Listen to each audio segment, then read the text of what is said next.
बहुत पुराने जमाने में एक बड़ा साम्राज्य था जिसका बादशाह शहरयार था।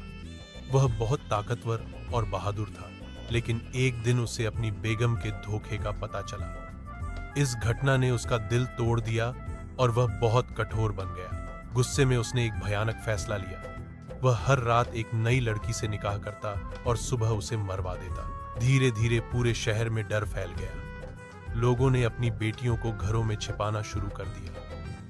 किसी को समझ नहीं आ रहा था कि इस मुसीबत से कैसे बचा जाए। उसी शहर में वजीर की एक बेटी रहती थी, शहरजाद। वह बहुत समझदार, पढ़ी लिखी और बहादुर लड़की थी। उसने अपने पिता से कहा कि वह बादशाह से निकाह करना चाहती है। वजीर डर गया क्योंकि उसे पता था कि सुबह तक उसकी बेटी भी जिंदा नहीं बचेगी, लेकिन शहरजाद को अपनी अक्ल पर भरोसा था। निकाह की रात जब बादशाह सोने जा रहा था, शहरजाद ने इजाजत लेकर एक कहानी सुनानी शुरू की। कहानी इतनी दिलचस्प थी कि बादशाह ध्यान से सुनने लगा, लेकिन जैसे ही सुबह होने लगी, शहरजाद कहानी को सबसे रोमांचक मोड़ पर रोक देती।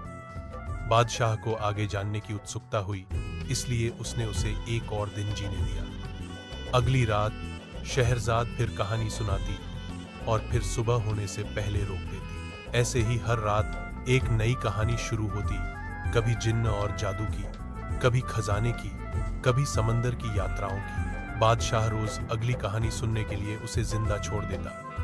दिन महीनों में और महीने सालों में बदल गए। कुल मिलाकर 1001 रातें बीत गईं। इन कहानियों ने धीरे धीरे बादशाह का दिल बदल दिया। उसका गुस्सा कम हो गया और उसे समझ आने लगा कि हर इंसान बुरा नहीं होता। आखिर एक दिन उसने ऐलान किया कि अब किसी भी मां सजा नहीं दी जाएगी। उसने शहरजाद को अपनी रानी बना लिया और हमेशा के लिए अपनी क्रूरता छोड़ दी। इस तरह एक समझदार लड़की ने अपनी बुद्धिमानी, सब्र और कहानी की ताकत से एक कठोर बादशाह का दिल बदल दिया। सीख, अक्ल, सब्र और अच्छे शब्द कभी कभी तलवार से भी ज्यादा ताकतवर होते हैं।